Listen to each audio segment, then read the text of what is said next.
My name is Jo Vandermark, and I wish to make a presentation to this inquiry as a private individual, a resident of Darwin, and a voter.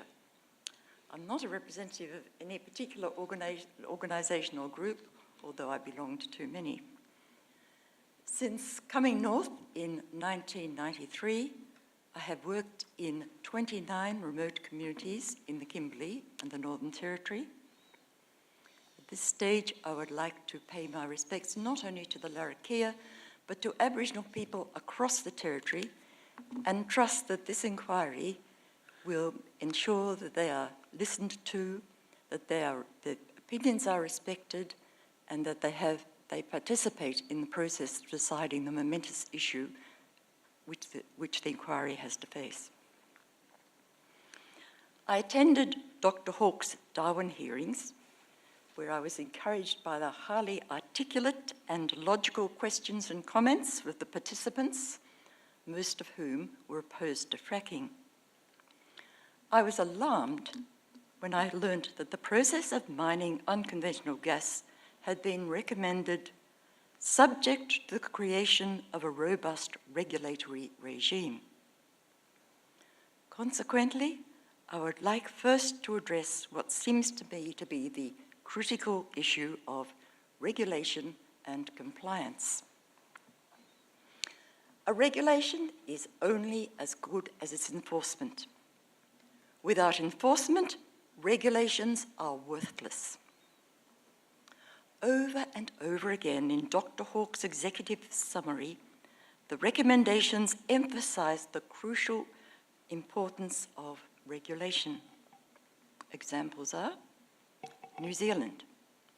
Dr. Wright concluded that fracking can be managed effectively provided that operational practices are implemented and enforced through regulation. The UK report. The health, safety and environmental risks associated with hydraulic fracturing as a means to extract shale gas can be managed in the UK as long as operational best practices are implemented and enforced through regulation. The Australian Council of Learned Academies stated, nonetheless, it is important that the shale gas industry takes full account of possible adverse impacts on the landscape, soils, flora and fauna, groundwater and surface water, the atmosphere, and on human health in order to address people's concerns. This will require improved baseline studies against which to measure change and to compare natural change and change resulting from industry activities, etc., etc. These will need to be carefully assessed and managed using best practice. On chemical and water management, contamination of aquifers and surface water can result from chemical spillage. These are unlikely to occur if best practice is followed, but regulations need to be in place and enforced to help to ensure this. And finally, in relation to monitoring and regulation, that report concludes, monitoring of shale gas production and impacts is likely to be undertaken by petroleum companies as part of their normal operations. But in order to win community confidence, truly independent monitoring will need to be undertaken by government or other agencies and/or credible research bodies.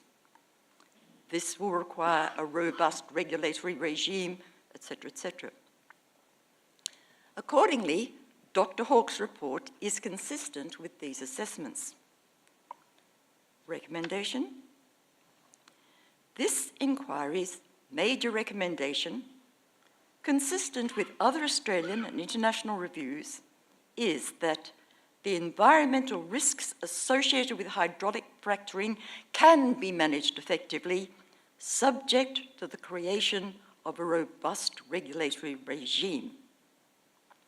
the inquiry recommends that a Cabinet subcommittee be formed, chaired by the Deputy Chief Minister and comprising ministers whose portfolios cover lands, planning and the environment, land resource management, mines and energy, primary industry and fisheries, to oversee the work required for the NT to set the standard for a best practice regulatory regime. So, why am I concerned? My concern is whether Northern Territory governments have the capacity, the will, and the financial resources to implement best practice and enforce regulation. How can I judge this? It seems to me that I have only past and current government practice as a base for answering this question. So may I quote 3 examples? 1, rapid creek markets. This is an example of failure to enforce even a simple regulation. The regulations demand that all stallholders must display prices on their produce, just as the supermarkets are required to do. I have notified authorities on several times of the absence of prices on many stalls, but nothing has changed. As of yesterday, upwards of 50% of produce was unpriced.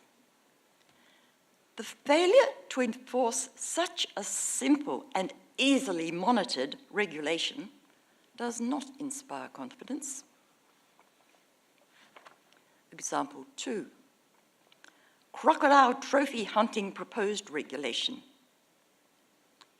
In this case, the proposed regulation is ludicrously detailed, laying out the position of the crocodile, distance from the water, angle, a particular area of the body where it can be targeted, etc., etc.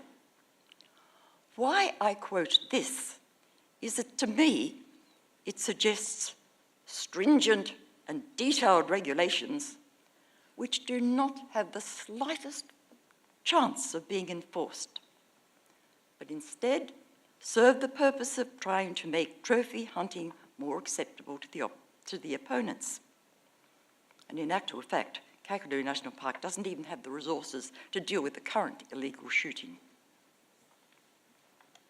The third example, by far the most important and relevant, is MacArthur River Mine, which illustrates the complete and utter failure to enforce regulations, to the extent that the mine is now labelled as an unmitigated disaster.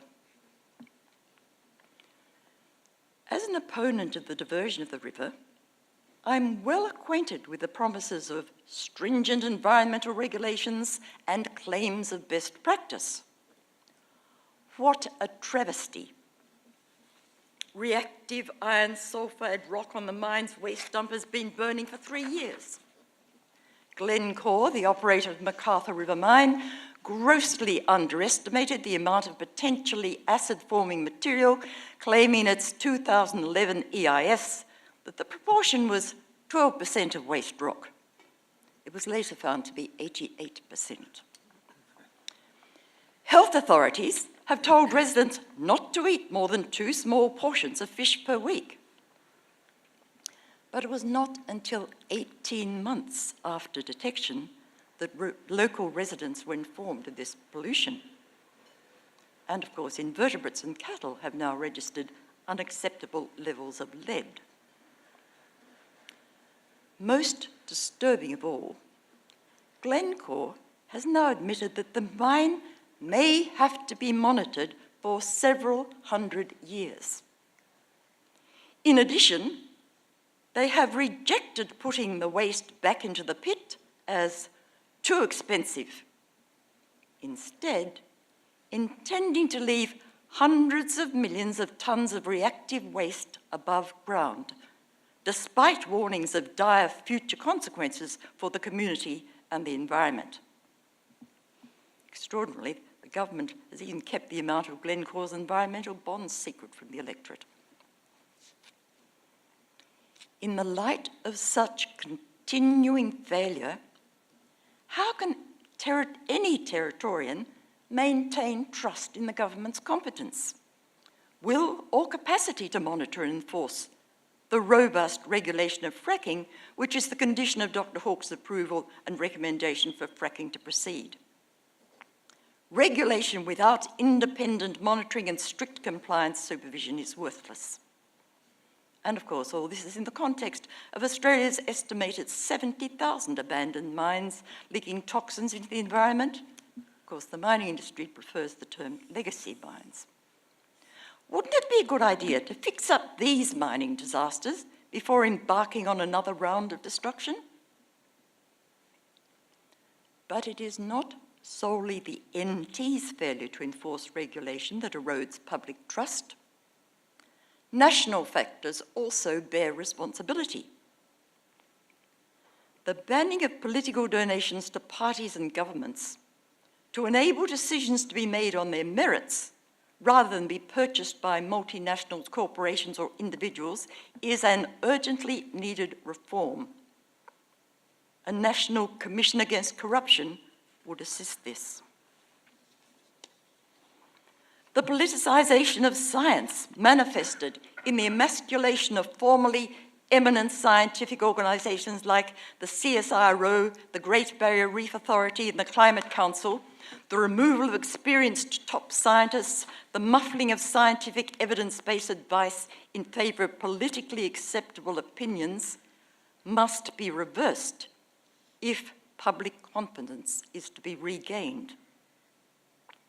The elevation of fundraising applied science to the neglect of basic research also requires a rethink. The most blatant example, recent example of political decision-making subverting science must be the New South Wales government's unexplained reduction of over 20 compliance officers to 4 individuals charged with the implementation and oversight of the Murray-Darling Plan. How can we trust governments to enforce regulation?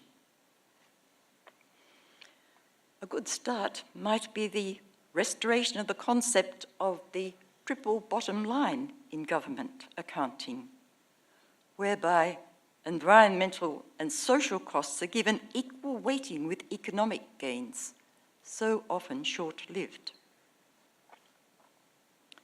Jobs, jobs, jobs. The development of fracking across the territory is frequently promoted as a source of employment. Unfortunately, this claim is based more on wishful thinking than reality. The reality is that gas projects are capital intensive rather than labour intensive, and in the future that number will be further reduced as mining becomes robotic. A perfect example of this is the proposed Adani coal mine. While the PM and Treasurer are quoting 10 or 12,000 jobs to be created, upped by Senator Canavan to 14,000 jobs, under oath in an Indian court, Mr. Adani stated there would be up to 1,200 jobs in the construction stage, following which the mine would be 95% robotic. Mining is not a huge employer. ABS statistics estimated that the NT oil and gas companies employ half the number of people employed in the arts and recreation services. Then there is the displacement of jobs. Not only are the inflated employment predictions a feature of mining industries, but the consequent displacement of jobs and industries is seldom calculated. There appears to be no monitoring of the potential loss of agriculture, fishing and tourism, or the limitations unconventional gas mining will place on the new industries of the 21st century, like renewable energy innovation and the amazing biomimicry industry. As for individual employment, CSIRO's Queensland study found the gas industry was sometimes found to reduce employment. For every 10 additional people employed in coal seam gas, 18 agricultural jobs were lost. Professional service jobs increased, but there was no additional retail or manufacturing jobs. There are many more figures, but what these figures indicate is that simplistic employment predictions should be subjected to more thorough analysis than currently practiced. The economic arguments. Reports from the independent Australia Institute question much of the conventional wisdom, e.g., claims like the recent pronouncement of the Federal Treasurer that the lifting of the moratorium on fracking will solve the NT's economic problems, a claim that ignores the fact that total mining and gas royalties contribute just 3% of NT's government revenue. To return for a moment to the MacArthur River mine. No royalties were paid to the government in 2015. Recently, the giant Chevron has been revealed as paying no tax in Australia. It's just too easy for multinational companies to arrange their accounts to the benefit of the parent company overseas and the commensurate disadvantage of the host country. Hence the Queensland government's disappointment at receiving less than 10% of their anticipated income from gas mining. The Institute claims that the development of unconventional gas in the NT will only confound Australia's problems of household and industrial steeply rising prices and declining tax revenue and shareholder value through the further flooding of the market. NT gas extraction is likely to be very high cost, and global markets look set for a period of abundant supply. Also to be taken into economic account are the investment costs to government of required infrastructure provision. Detailed authoritative economic studies, thank goodness, will be provided not by me, but by the Australia Institute. Of particular concern to me are the environmental impacts. I am a representative of Australians who have migrated north for environmental reasons. To have access to areas where it's still possible to witness natural processes, vegetation and wildlife relatively undisturbed, with relatively underlined. With an unregulated world population explosion, could there be any more valuable resource to the territory in the future?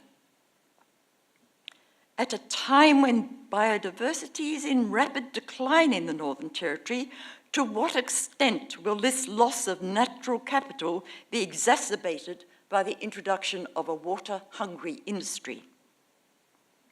Australia, as you know, is the most arid inhabited continent in the world. But water depletion is not the only threat.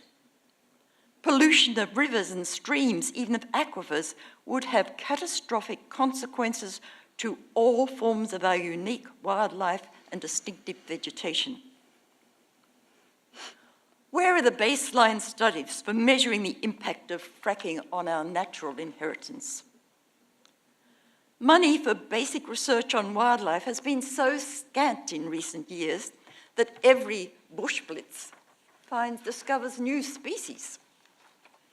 And even the most common species have been only superficially studied. We simply do not yet have the essential species information to enable accurate monitoring of the impact of unconventional gas extraction. If ever there were a case for adhering to the precautionary principle, surely this is one such occasion. Why the rush?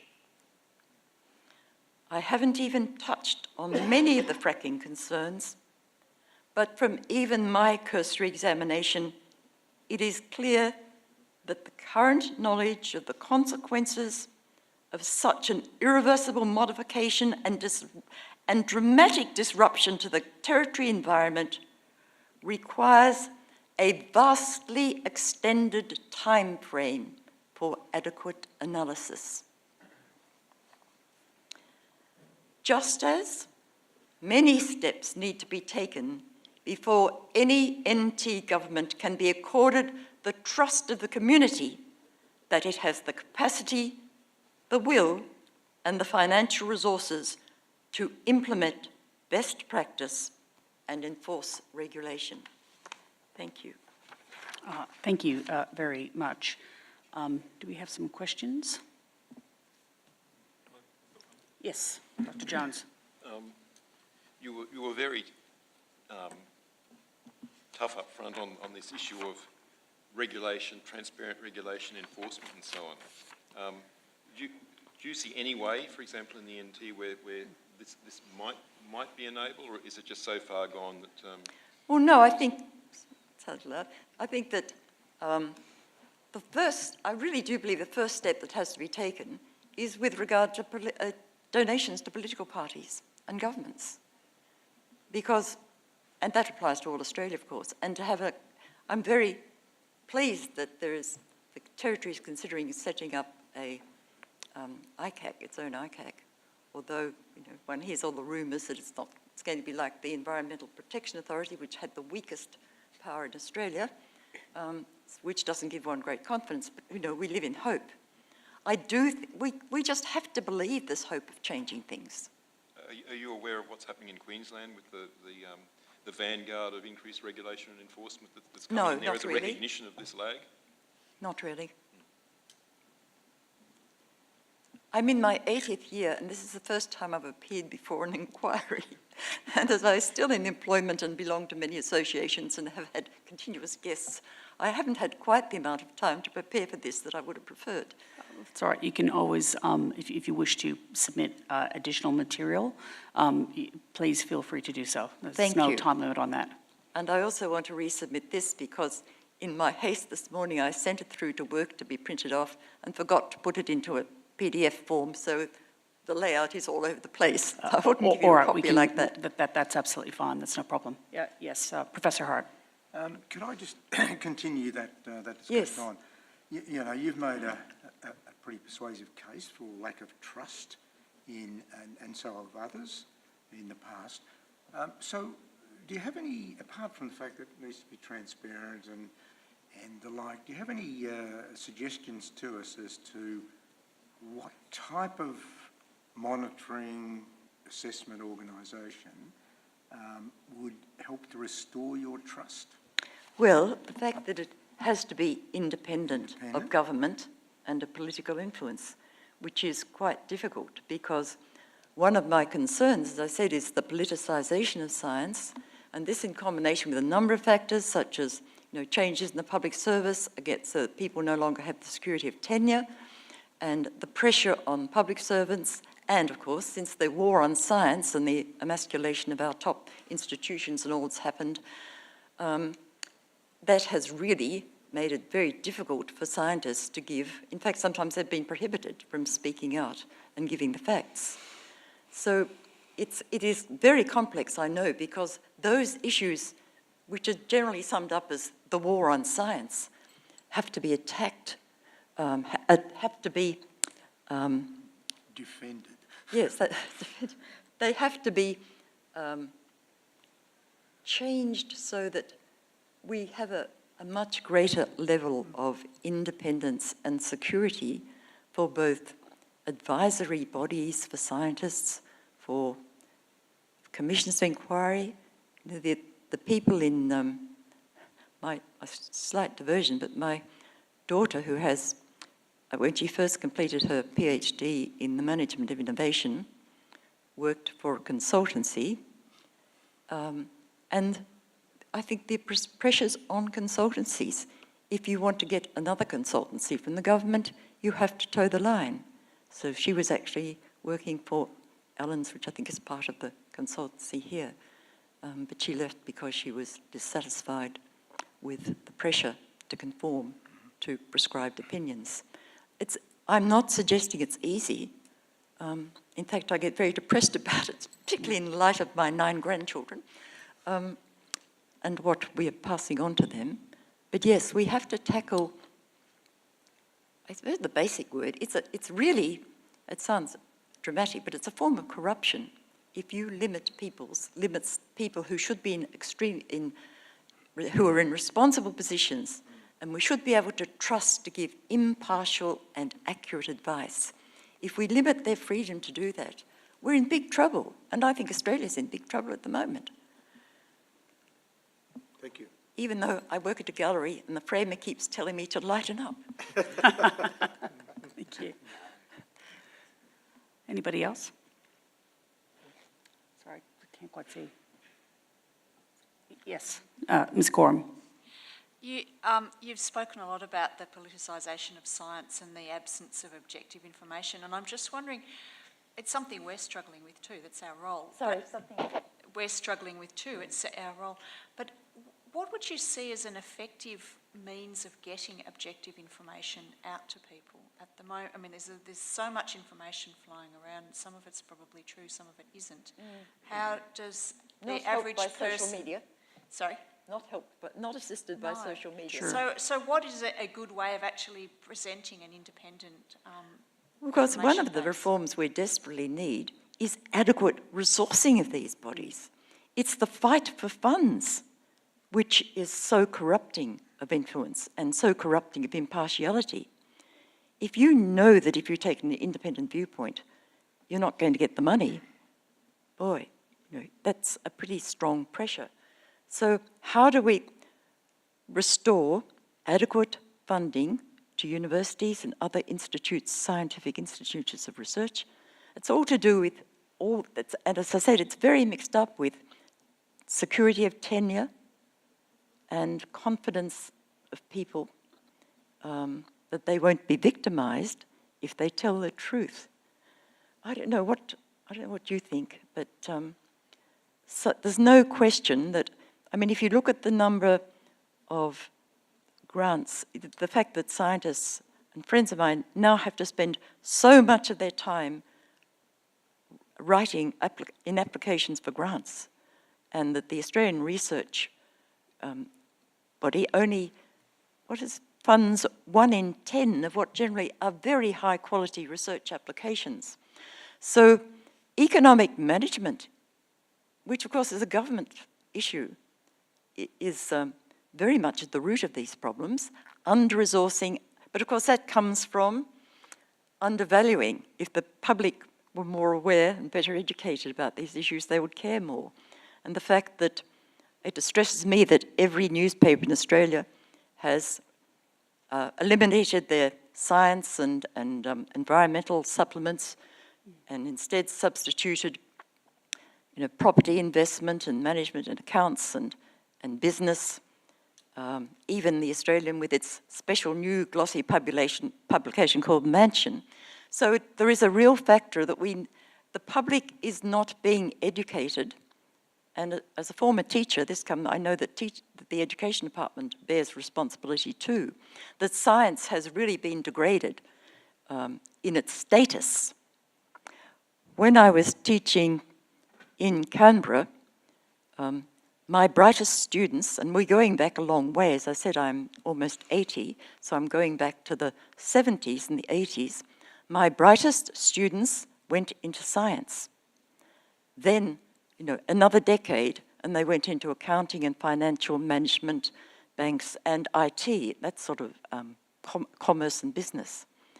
So, yes, as I said, I don't have any really magic solutions, and I accept the fact that we have a huge task ahead in trying to tackle it on all fronts, from education, from better resourcing, from better economic management, and the media, and how do we promote science more? But I did see that the ABC, there's a new Catalyst program starting next week. I was very angry that they axed the only magazine science program on all television. Whether it will be just a pale shadow its former self is yet to be seen. But how do we overcome the degradation of and the standing and the status of science? And how do we persuade people that it's important for government to resource it adequately? I'm not sure. Except that I spend my life writing letters to the editor and to politicians, and I suspect fighting losing battles when I should perhaps be doing other things. Thank you. Well, keep writing and keep fighting. Thank you very much for coming today. Well, there's one other thing I wanted to say. As I think some of you know, the reason I'm here today was the suggestion of my friend who first invited me to make a joint presentation. Then she pulled out of that presentation, but she was desperate to be here today. But last night, she was taken to intensive care where she's on life support, and my latest message is that she's not expected to see out the day. I would like to honour Kate Boyd, K8, and in my submission I will acknowledge her. I would just like to acknowledge her contribution to this presentation and her concern for the same concerns which I've expressed to you today. And thank you very much for bringing my presentation forward. Well, thank you, and also thanks to Ms. Boyd as well. Thank you very much.